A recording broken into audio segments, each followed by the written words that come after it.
nakaraan, magsisimula na ang naudlot na sparring nila ni Amaro at ni Joshua na nagpapanggap lang sa pangalan Ash Van Frederick. Madali namang natalo ni Ash si Amaro sa kanilang sparring at nagulat ang lahat sa pangyayaring ito. Nalaman din natin dito na hindi pala totoong ama ni Anna si Big na kung saan ipinaalam sa kanya ng tunay niyang ama na namatay na si Big sa pamamagitan ng communication orb. Pinaslang si Big ni Jack Stirrups, ang Thunder Seat na isa sa The Seven Magicians. Ipinatawag din ng kanilang guro si Ash at ipinaalam sa kanya na may isang bata rin na katulad niya ang gustong baguhin ng Academy Circle at ang pangalan ng batang yun ay si Simis Kun Douglas. Ang pagpapatuloy. Makikita si Ash na nasa veranda na tila bang may iniisip. Iniisip pala niya ang sinabi ng kanyang guro tungkol sa Academy Circle at siya ay nagsalita sa kanyang pag-iisip. Sinabi niya sa kanyang pag-iisip na kahit daw na plano niyang umalis sa Academy upang matupad ang kanyang mga layunin at bago daw siya umalis at tuluyang iwanan ang Academy ay dapat daw muna niyang sirain ang Academy Circle. At siya ay napalingon sa kanyang likuran nang may biglang tumawag sa kanya. At makikita na may isang taong dumating at tinawag ang pangalan niyang Ash Van Frederick.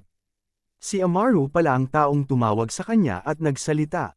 Sinabi niya na mayroon daw siyang sasabihin kay Ash ng personal kung kaya mangyari daw sana makinig ito sa kanya. Tumugon naman si Ash at sinabi niya na wala na daw silang dapat pang pag-usapan na dalawa ni Amaro. At biglang yumuko si Amaro sa kanyang harapan habang humihingi ito ng paumanhin sa kanya. Sinabi niya rin na pinagtawanan niya daw ang sibat bilang isang sandata nang hindi man lang inaalam ang tungkol dito.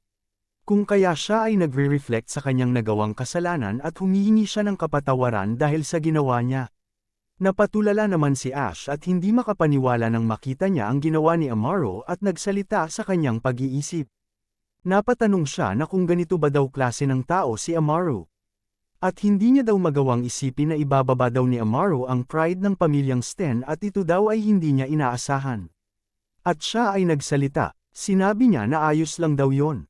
At may kasalanan din daw siya sa pagmamaliit niya sa kanyang kalaban.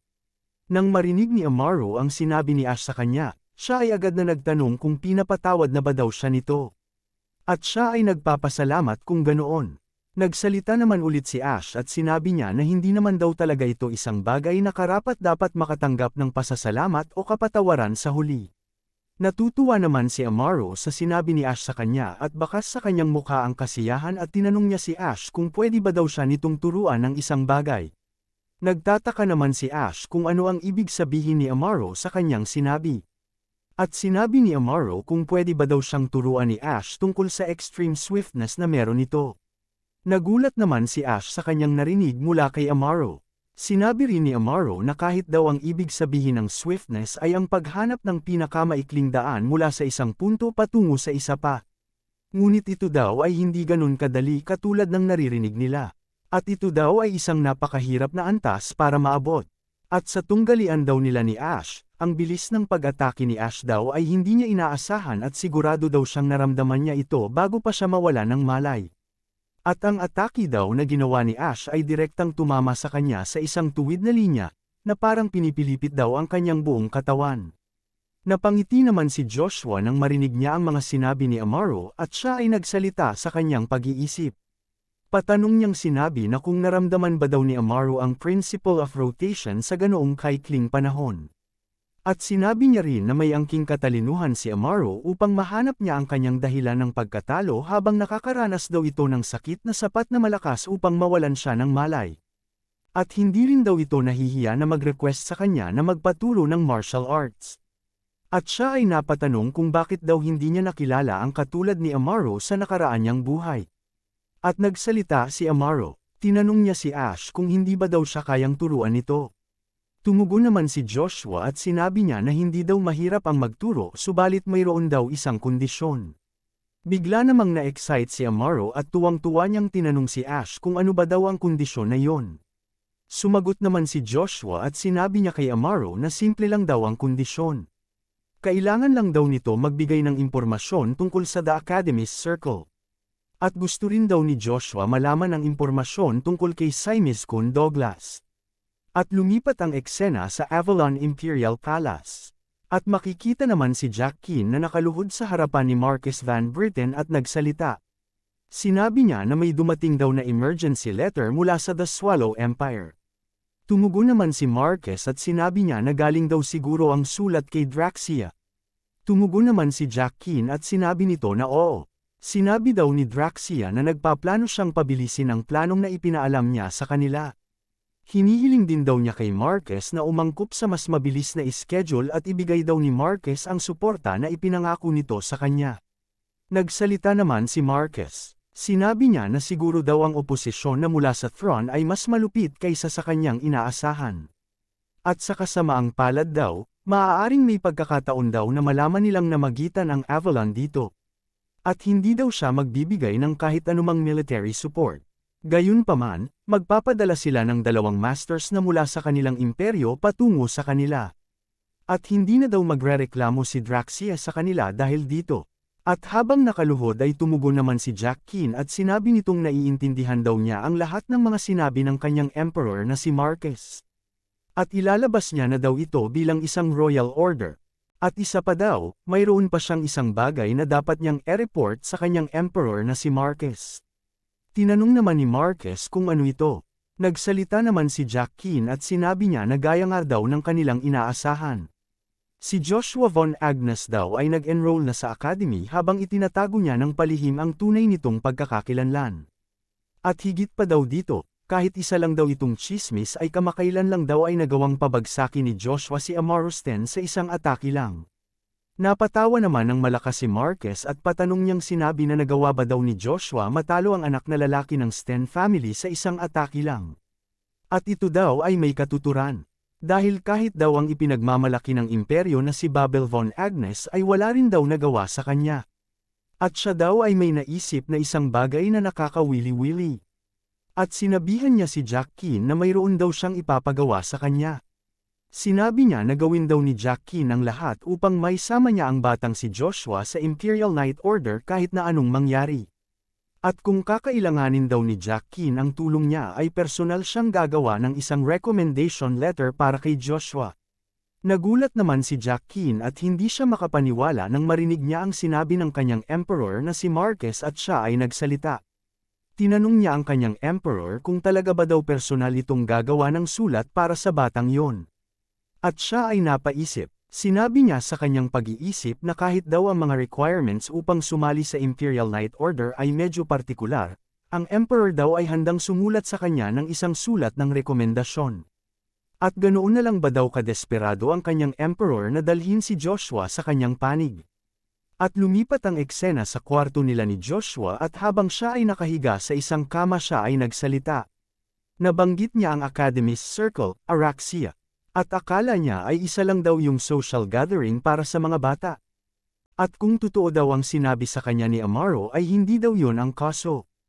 At sa halip ang mga anak daw ng mga makapangyarihan at matataas na ranggo ng mga maharlika ay bumuo ng isang puwersa sa anyo ng tinatawag na The Circles, upang mangalap ng kapangyarihan para sa hinaharap. At ito rin daw ay upang makabuo ng isang relasyon sa iba pang mga maharlikang anak gayon din upang makontrol ang mga walang kapangyarihan at mga mabababang ranggo na mga maharlika. At wala rin daw silang pinipili at sinisikap nilang sirain ang sinumang mga bata na hindi miyembro ng The Circle.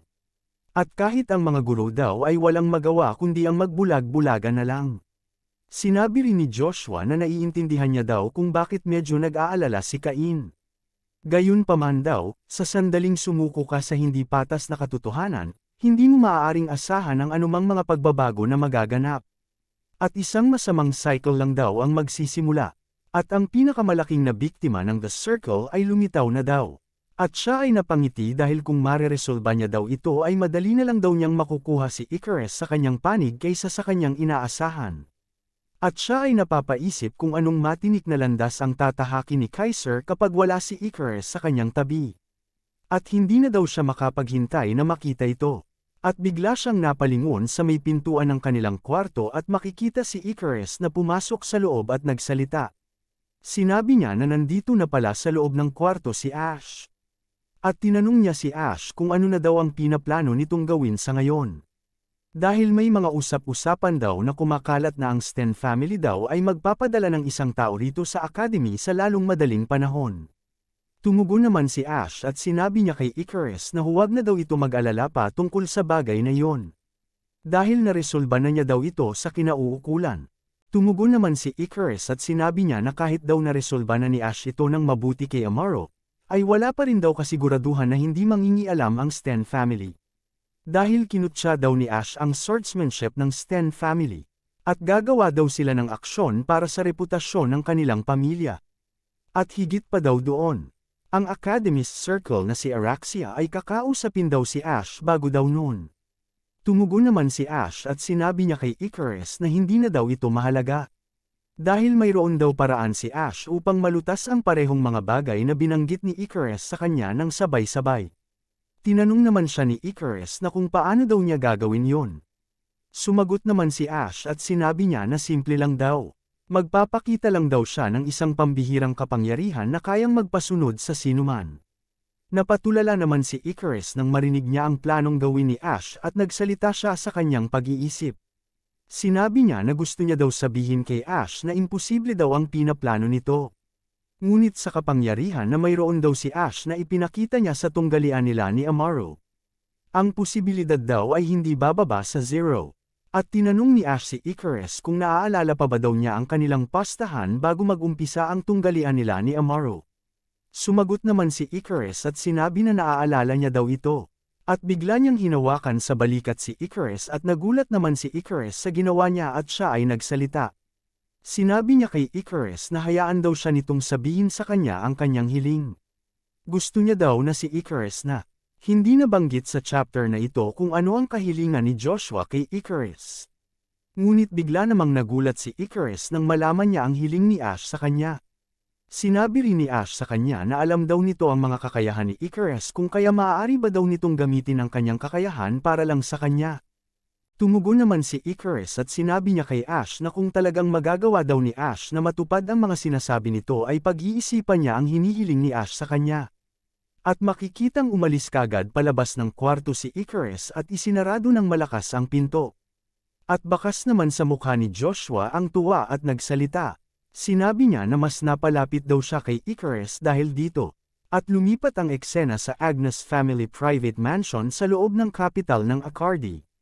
At makikita si Cain na sugatan at pagod na pagod habang hinahawakan nito ang kanyang espada at siya ay nagsalita. Sinabi niya na ito daw ay imposible. At may isang tao sa kanyang harapan ang nagsalita. Tinanong niya si Cain na iniisip ba daw nito na kaya niyang protektahan ang kanyang Panginoon sa kakayahan na mayroon siya ngayon. At makikita na si Duke Agnes pala ang taong nasa harapan niya na nagtanong sa kanya at kasalukuyan pala silang nagsasanay. Nagsalita naman ulit si Duke Agnes. Sinabi niya na inaasahan niya na hindi daw sana maging isang sagabal lang si Cain sa kanyang Panginoon. At bigla namang sumigaw si Cain.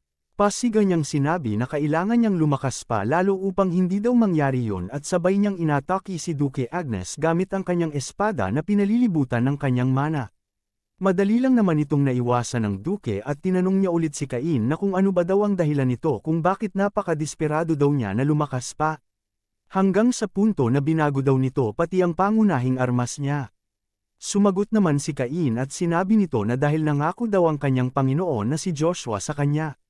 May ipinangako daw ito sa kanya kung kaya magiging malakas pa daw siya lalo upang hindi na siya yuyuko sa kahit na sino man bukod sa kanyang Panginoon. At sinabi niya rin na naniniwala daw siya sa ipinangako ng kanyang Panginoon. At inatake niyang muli si Duke Agnes. Nag-slash attack siya gamit ang kanyang espada at lumikha ito ng isang malakas na liwanag at makikitang nasangga ito ng Duke at nagsalita. Pinupuri daw ng Duke ang determinasyon ni Cain. At nag-counter-attack naman ang Duke gamit ang kanyang espada at nagpakawala ng isang malakas na enerhiya ng mana at sa lakas nito ay tumilapon si Cain palayo at bumangga ng napakalakas ang katawan nito sa pader at lubhang nasaktan sa ginawang atake ng Duke sa kanya. Pagkatapos niyang mag-counter-attack ay inutusan niya kaagad ang kanyang tauhan na puntahan si Cain at gamutin ito. Tumugon naman ang tauhan ng Duke at sinunod ang iniutos nito. At habang tinitingnan ng Duke si Cain siya ay nagsalita sa kanyang pag-iisip. Patanong niyang sinabi na ginagawa daw ito ni Cain para hindi na daw siya yuyuko sa kahit na sinuman. At sinabi rin ng Duke sa kanyang pag-iisip na nakakuha na daw ng ganito katapat na tao si Joshua sa maikling panahon lang at nakakatuwa daw ito. At makikita na tinulungan na ng tauhan ng Duke si Cain na tila bang nawalan ito ng malay pagkatapos matanggap ang atake ng Duke. May bigla namang dumating na isang tao mula sa likuran ng Duke na may hawak-hawak na isang maliit na papel sa kanyang kanang kamay at nagsalita. Sinabi niya na nandito lang daw pala si Duke Agnes. Tumugon naman ang Duke at sinambit nito ang pangalan ng taong dumating, Baron Head. Si Head pala ang pangalan ng taong ito. At sinabi niya sa Duke na nakatanggap daw siya ng isang impormasyon na magsisimula na daw umunlad ang imperyo sa bagay na yon. May tinutukoy sila ditong isang bagay na hindi sinabi sa chapter na ito. Tumugon naman ang Duke sa kanya. Tinanong niya ito kung sino daw ang source ng impormasyon na ito. Sumagot naman si Head at sinabi niya na ang Sten family daw. At iminungkahi niya sa Duke na maaari daw nitong basahin ang liham na hawak niya para sa mga detalye. At iniabot na niya ang sulat kay Duke Agnes. Kinuha naman ito ng Duke at binasa niya ito. At siya ay nagulat pagkatapos niyang basahin ito at nagsalita. Sinabi niya na sa wakas daw, ito ay nagsimula na. At dito na natatapos ang chapter na ito. Salamat.